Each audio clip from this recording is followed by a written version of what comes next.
दोस्तों English study 4 पर आपका स्वागत है। आज आपको बताने वाले हैं ऑक्सफोर्ड इजी इंग्लिश ट्रांसलेशन का पास्ट परफेक्ट टेंस का अफर्मेटिव सेंटेंस यानी सकारात्मक वाक्य बताने वाले हैं पास्ट परफेक्ट टेंस के। ठीक, तो चलिए क्या है, कैसे पहचानेंगे कि पास्ट परफेक्ट टेंस है। तो सबसे पहले पहचानने का नियम जो है क्या है, क्रिया के अंत में चुका था, चुकी थी, चुके थे आदि रहता है तो वह पास्ट परफेक्ट समझा जाएगा। ठीक, क्रिया के अंत में क्या हो, चुका था, चुकी थी, चुके थे रहता है तो उसे हम पास्ट परफेक्ट टेंस समझेंगे। ठीक, अब अफर्मेटिव सेंटेंस का मतलब क्या होता है, सकारात्मक, जिसमें प्रश्न भी नहीं पूछता है और नहीं से भी शुरू नहीं होता है। ठीक न, यानी कि ना नकारात्मक होता है ना प्रश्नवाचक होता है, सिर्फ क्या होता है, सकारात्मक होता है, वाक्य होता है सिंपल। ठीक ना, तो क्या है स्ट्रक्चर बनाने का नियम, तो क्या है, subject plus head plus V3 plus object. ठीक, तो ये है क्या है, स्ट्रक्चर है बनाने का नियम। तो चलिए कुछ एग्जाम्पल्स है हमारे पास, उसको देखते हैं क्या है एग्जाम्पल्स। देखिए शुरू करते हैं। देखिए फर्स्ट एग्जाम्पल क्या है, मैं किताब पढ़ चुका था। तो देखिए लास्ट में क्या है, चुका था, चुके थे, चुका था, ये सभी आ रहा है। तो ये समझ में आता है कि ला क्रिया के अंत में चुका था, चुकी थी या चुके थे आता है तो पास्ट परफेक्ट टेंस समझा जाएगा। पास्ट परफेक्ट टेंस का कैसा सेंटेंस है, ये सभी अफर्मेटिव सेंटेंस है, इसमें नहीं भी का बोध नहीं हुआ है, प्रश्न भी क्या से भी शुरू नहीं हुआ है ना, तो ये सभी क्या है, पास्ट परफेक्ट टेंस का अफर्मेटिव सेंटेंस है, सिंपल वाक्य है ना, यानी कि अफर्मेटिव है, सकारात्मक वाक्य है, पास्ट परफेक्ट टेंस का अफर्मेटिव सेंटेंस है। तो इसको जो है पहचानने का नियम, क्रिया के अंत में क्या है, चुका था, चुकी थी या चुके थे रहता है लास्ट में, तो समझेंगे कि पास्ट परफेक्ट टेंस है। ठीक, और उसका स्ट्रक्चर जो है बनाने का नियम अफर्मेटिव के लिए तो subject plus head plus V3 plus object है।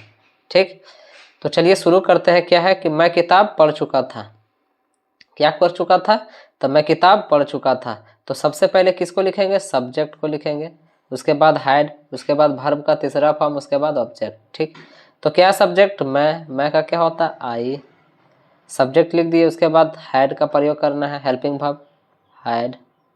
उसके बाद क्या है, देखिए यहाँ क्या है, वर्ब, यहाँ क्या है, पढ़ने का काम हो रहा है। अब पढ़ना को रीड बोलते हैं और रीड बोलते हैं V1 वर्ब का फर्स्ट फॉर्म, तब वर्ब का तीसरा फॉर्म भी क्या होता है, रीड ही होता है। क्या होता है, रीड ही होता है, लेकिन उसको क्या पढ़ेंगे, रेड पढ़ेंगे।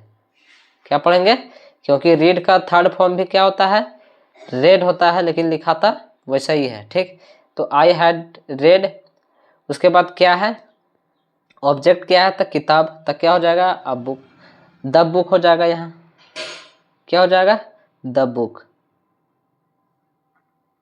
द बुक, फुल स्टॉप है तो फुल स्टॉप। तो द बुक का प्रयोग क्यों किए, तो द का इसलिए प्रयोग किस किताब के बारे में, किताब को पहले से हम जान रहे हैं, मैं किताब पढ़ चुका था, तो किताब के बारे में पहले से जानकारी, जहाँ जानकारी रहता है उसके पहले हम द का प्रयोग करते हैं, काउंटेबल नाउन के पहले। ठीक, काउंटेबल नाउन है या फिर अनकाउंटेबल नाउन है, जहाँ पहले से अगर पूर्व परिचित या पहले से जानकारी रहती है वहाँ हम द का प्रयोग करते हैं। ठीक, तो चलिए सेकेंड नंबर क्या है, देखिए तुम फुटबॉल खेल चुके थे, है ना, तुम फुटबॉल खेल चुके थे। तो सब्जेक्ट मेरा क्या है, यू है, यू के बाद देखिए क्या प्रयोग करना है, हैड का, हेल्पिंग वर्ब हैड। उसके बाद वर्ब का तीसरा फॉर्म, या वर्ब यहाँ क्या है, खेलने का काम हो रहा है, प्ले, वर्ब का V1 फॉर्म होता है, क्या होता है, प्ले, लेकिन यहाँ तीसरा फॉर्म लगाना है तो क्या हो जाएगा, प्लेड। क्या हो जाएगा, प्लेड, क्या खेल रहे हैं, तो फुटबॉल, ऑब्जेक्ट यहाँ क्या है, फुटबॉल, फुटबॉल,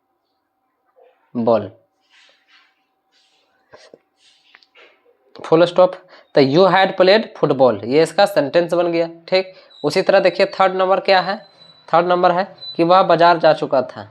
तो यहाँ लड़का का बोध हो रहा है तो ही का प्रयोग करेंगे, और लड़की का बोध होता तो सी का प्रयोग करते हैं। ठीक, तो सबसे पहले क्या करेंगे, सब्जेक्ट को लिखेंगे, सब्जेक्ट मेरा क्या है, वह के लिए ही का प्रयोग करेंगे। उसके बाद हेल्पिंग वर्ब हैड है, हैड का प्रयोग करेंगे। उसके बाद वर्ब का तीसरा फॉर्म, तब वर्ब यहाँ क्या है, जाने का काम हो रहा है, तो जाना को गो बोलते हैं, लेकिन V3 फॉर्म है तो क्या हो जाएगा, गॉन, गॉन। उस कहाँ जा रहा है, ऑब्जेक्ट क्या है, बाजार, तो टू मार्केट,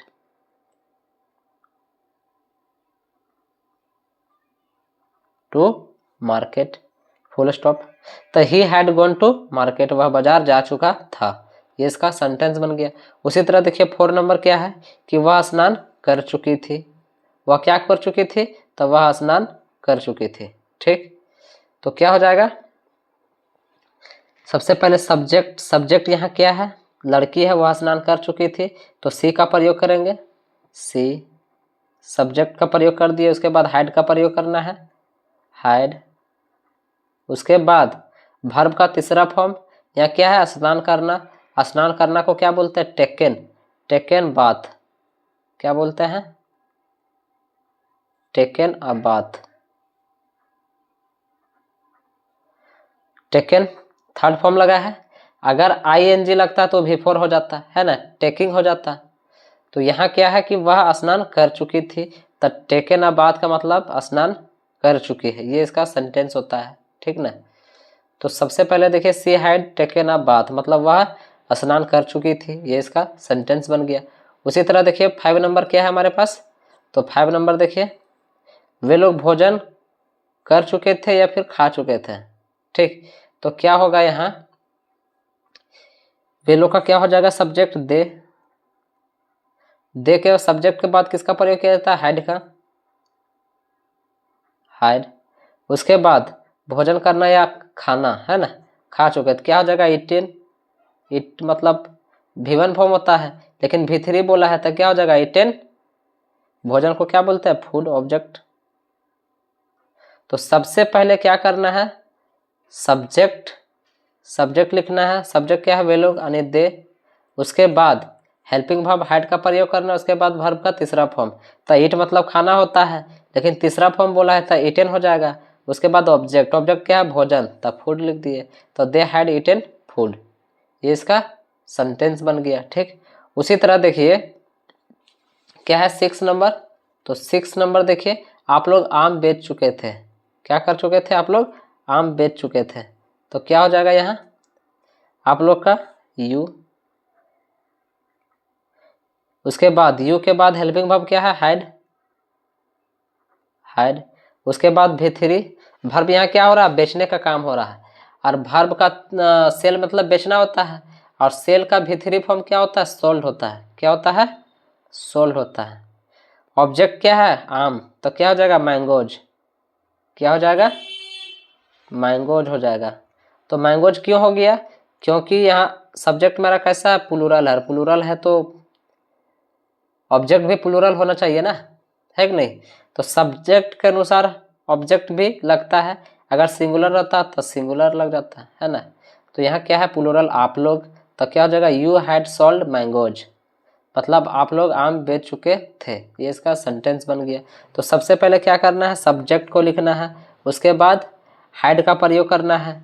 उसके बाद वर्ब का तीसरा फॉर्म का प्रयोग करना है। उसके बाद ऑब्जेक्ट का। ठीक, तो सबसे पहले सब्जेक्ट, उसके बाद हेल्पिंग वर्ब हैड का, उसके बाद भी3 फॉर्म सोल्ड हो गया, उसके बाद ऑब्जेक्ट मैंगोज। ठीक, ये हो गया।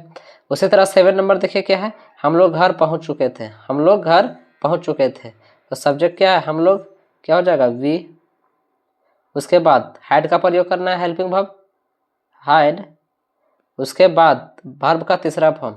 अब पहुंचना को क्या बोलते हैं? रीच, रीच मतलब पहुंचना, लेकिन वर्ब का तीसरा फॉर्म है तो क्या हो जाएगा? रीच्ड। क्या हो जाएगा? रीच्ड। कहाँ पहुंच रहे हैं? तो घर, तो क्या हो जाएगा? To home. क्या हो जाएगा? To home. We had reach to home, मतलब हम लोग घर पहुंच चुके थे, ये इसका सेंटेंस बन गया। सबसे पहले सब्जेक्ट, उसके बाद हेल्पिंग वर्ब, उसके बाद वर्ब का तीसरा फॉर्म, रीच मतलब पहुंचना, तो रीच्ड मतलब तीसरा फॉर्म होता है रीच्ड। कहाँ पहुंच रहे थे? ऑब्जेक्ट क्या है? तो टू होम।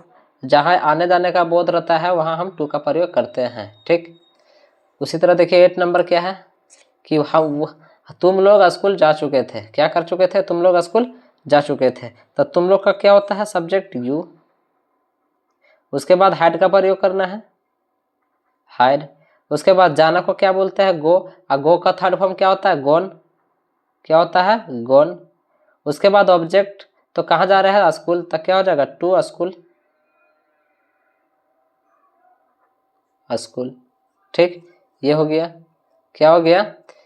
तो you had gone to school, you had gone to school, कि तुम लोग स्कूल जा चुके थे, ये इसका सेंटेंस बन गया। तो देखिए कुछ होमवर्क के रूप में दिए हैं जो आपको घर से प्रैक्टिस करना है और सीखने का प्रयास करना है। पास्ट परफेक्ट टेंस के अफर्मेटिव सेंटेंस को बनाने के लिए सीखना है। तो देखिए क्या है, आप लोग आ चुके थे, तो यहाँ क्या होगा, आना को कम बोलते हैं फर्स्ट फॉर्म, सेकेंड फॉर्म होता है केम, और थर्ड फॉर्म भी क्या होता है, थर्ड फॉर्म भी होता है कम ही होता है, आ चुका था, है ना, आ चुका। तो ये होगा वर्ब का कम का जो है थर्ड फॉर्म भी कम ही होता है, ठीक। अब देखिए सूर्य अस्त हो चुका था, तो क्या होगा, सूर्य द सन होगा, क्या लिखिएगा, द सन, द सन। अब अस्त होना को क्या बोल रहे हैं, उसके बाद हैड का प्रयोग करेंगे, है ना, हेल्पिंग वर्ब। उसके बाद सेट मतलब क्या होता है, V1 V3 V2, देखिए V1 V2 V3, set set तीनों में ही सेट होता है, समान होता है, ठीक ना, तो सेट होगा। यस्त का मतलब होता है सेट इंग्लिश में, ठीक, और तीनों फॉर्म में सेट ही होता है, हमको तीसरा फॉर्म लिखना है तो सेट ही होगा, है ना।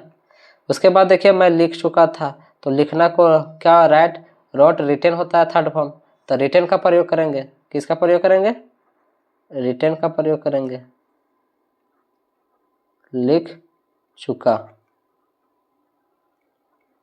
उसी तरह देखिए डॉक्टर आ चुके थे, तो क्या होगा, the doctor come, had come, क्योंकि सबसे पहले सब्जेक्ट का प्रयोग करना है, तो डॉक्टर, उसके बाद हेल्पिंग वर्ब, उसके बाद हैड का, उसके बाद वर्ब का तीसरा फॉर्म, तो आना है तो क्या हो जाएगा, कम, और कम का थर्ड फॉर्म भी क्या होता है, कम ही होता है, ठीक। तो आई होप कि ये वीडियो आप लोगों को अच्छी तरह से समझ में आया होगा, और समझ में आया होगा तो एक लाइक और कमेंट जरूर करें, और हमारे चैनल पर नए होंगे तो हमारे चैनल इंग्लिश स्टडी 4 को सब्सक्राइब जरूर करें। जय हिंद, मिलते हैं अगले वीडियो में, धन्यवाद।